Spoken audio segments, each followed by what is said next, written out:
Hey everyone, welcome back to another video. Douglas Murray, the prominent author who is rather intelligent, and he provides a great deal of sense in the age of unreason and uncertainty that we do find ourselves in.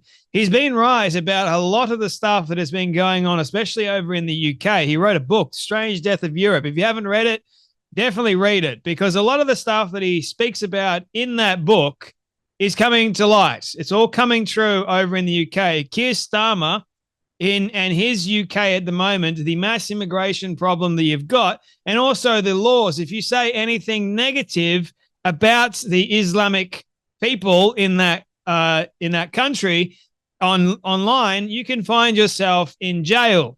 More than that, what else is happening is that get this, prisons are now going to be releasing some of the prisoners to make way for housing.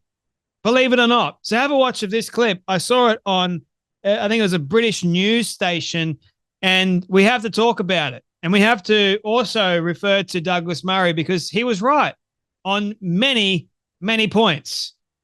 We'll guarantee a prison cell. We will make sure that those people who need to be in prison will be in prison, not necessarily in the area where they live. They may be 200-300 miles away from home, but we will guarantee people a prison cell. The numbers are so tight there. How can you make that guarantee? They are tight, and that's why we've initiated Operation Early Dawn. So basically, the easiest way to describe it is one in, one out. So as people get released, we can then pick up people from police cells and take them to court, and we will triage that 3 times a day. To be honest with you all, how dumb is this? It's starting. It's starting, ladies and gentlemen. They've got so many prisoners that it's overcrowding the prison system, and their solution to this overcrowding of the prison system is to release some of the prisoners back into society. Gee, what was the point in actually sending them to prison in the first place if you're going to go, oh, you're going to be released because, get this, we don't have any space for you. The prisons are so overcrowded. We've got too many people there. How about you stop sending people to prison that have done a social media post that you disagree with, and how about you actually send the real prisoners and the real criminals to prison and you keep them there? But this guy is going, oh, we'll make sure that the right people that get sent out back into society. What right people? Like, honestly, if you're going to send anybody out back into society, send the ones that put social media posts up that you disagreed with, or don't send them to prison to start off with. Like, what is the point in living in a democratic society if you're going to send people to prison over a social media post you didn't like?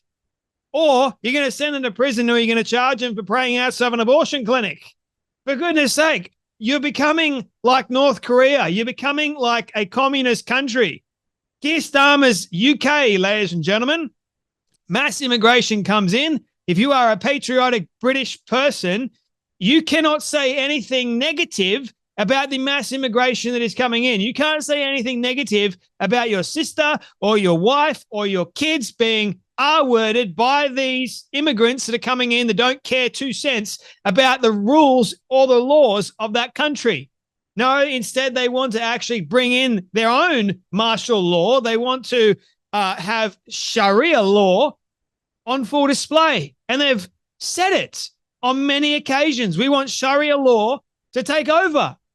And you have the politicians that are too spineless and too afraid to actually do anything about it. In fact, they go, we're going to protect you. We're going to create laws that if the actual British people, citizens, if they say anything negative against it, we're going to throw them in prison, or we're going to charge them and make it actually impossible for you to say anything negative about them. But the British people have no rights, no protection. They got no housing. They can't afford to live. And it's all of the British politicians' fault for allowing this to happen. They're too spineless. They're too weak. And Douglas Murray warned us all about this in his book, The Strange Death of Europe. History is repeating itself quite consistently.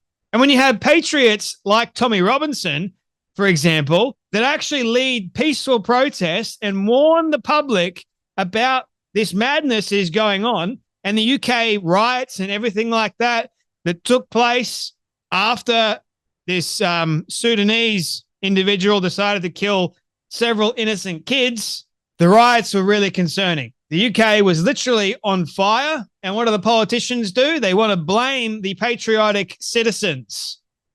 I watched an interview or a video of how people were saying that civil war is inevitable. That is concerning language to actually hear. It's concerning for an Australian because UK is sort of like the motherland, right? If you see the motherland crumble before your very eyes, it's not going to be long before your actual home, and we saw it during COVID in the draconian laws and the authoritarian laws that were put in place over a stinking virus that we all know now that didn't really do much. Like, what is happening? These ideologies are taking over, and they're dangerous ideologies. Like, can't you look at what's going on in Russia or China or North Korea or any of the other Islamic countries where several restrictive laws, well, not several, but a lot of restrictive laws, they're authoritarian practices over the people get sick of it. And what happens? The people rise up. We live in a democratic society, for goodness sake. Or have we forgotten that? I think the politicians have forgotten that. Everyone goes, let's vote out these imbeciles, the Tories, because they're doing such a terrible job with the immigration crisis. And they vote in the worst of the worst, Keir Starmer. And now all the British people are going, oh, we made a mistake. You don't say. You should have listened to Douglas Murray. My favorite book of his is The War on the West. How to Prevail in the Age of Unreason. I've listened to him on many occasions, especially in regards to the whole Israel debacle that is currently unfolding before our very eyes, and people like Candace Owens sharing a lot of disinformation, I guess you could call it, and a lot of hate towards Israel, and sharing some very concerning and problematic, I should say, viewpoints. Doesn't mean that she's not allowed to share it. I'm saying they're just problematic, and I'm pointing to maybe you should look at a actual history textbook and not go down these conspiracy theories and listen to all these other people that think that it's right that the Zionists are, good people or bad people or whatever else that goes on with all that stuff. It's just rather concerning if you ask me. But nevertheless, Douglas has been a voice of reason during this time of unrest, and when the times of today's day and age are changing so much that you don't really know what's true anymore, it's hard to really tell.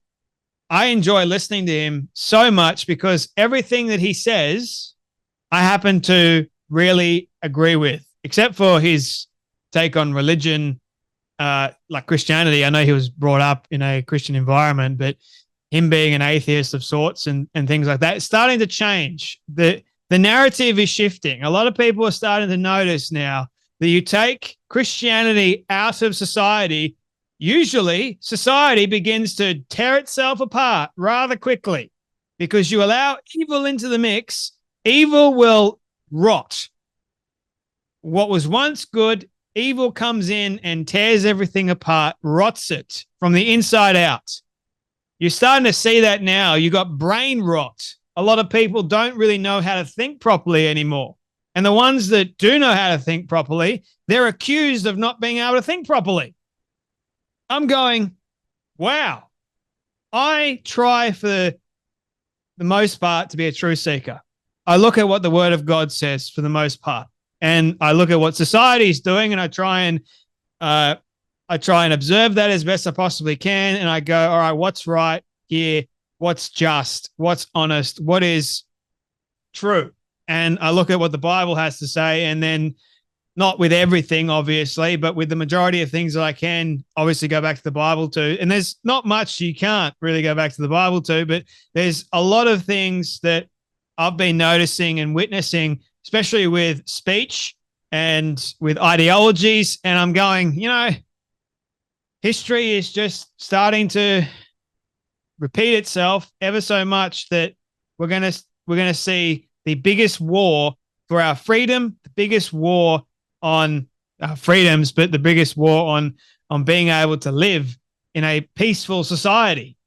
Like that for me is concerning. When you've got these idiots and dingbats that are running the country that don't know how to actually lead properly, it does concern me. When I see young kids that can't really afford to live or can't really afford to pay their way for anything, that concerns me.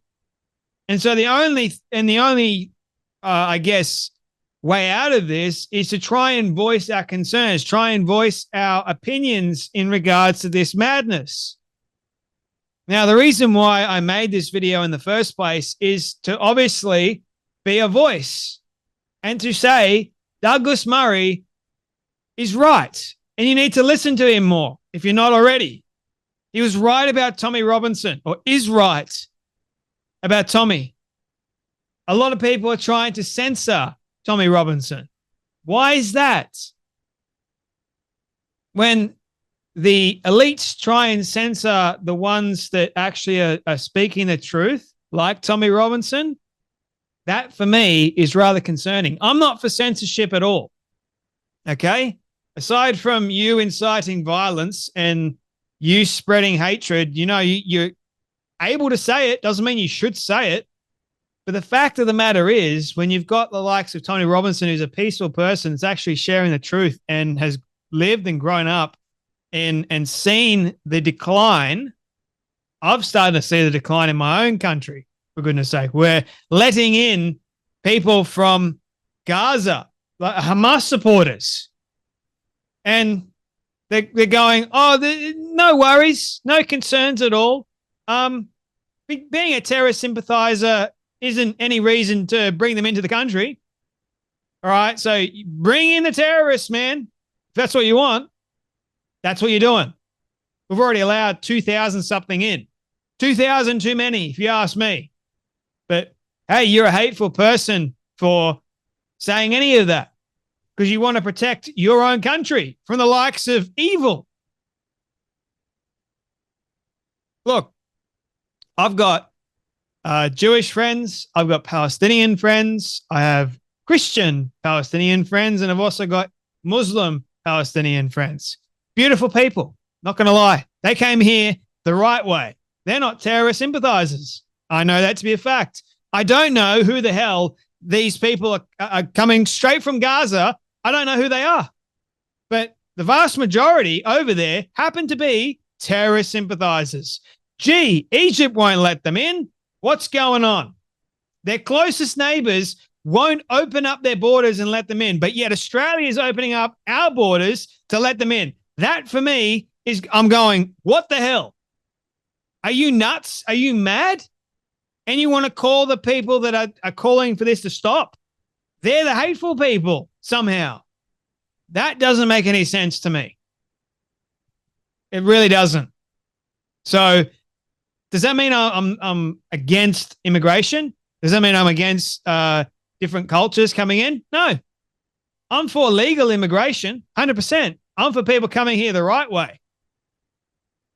How is it fair for good people to go through the actual due process? How is it fair for them? They have to work their absolute butts off for the longest time and then study hard to become a citizen.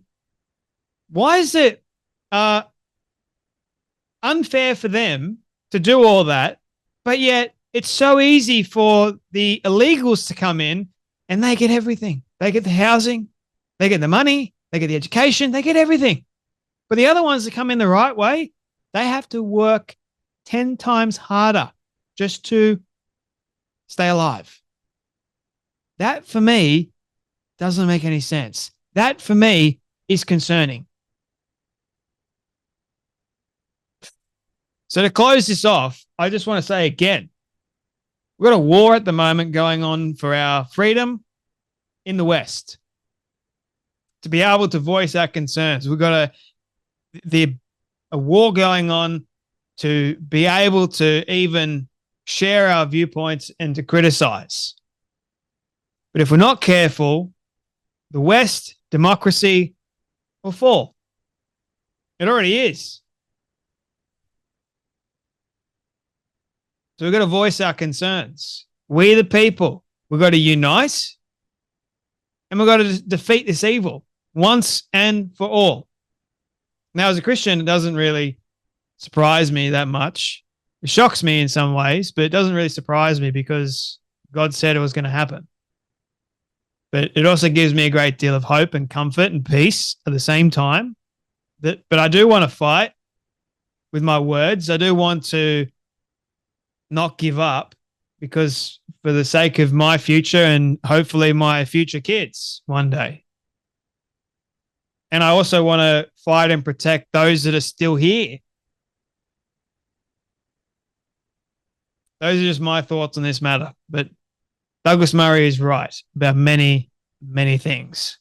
And we should have listened to him when he warned us.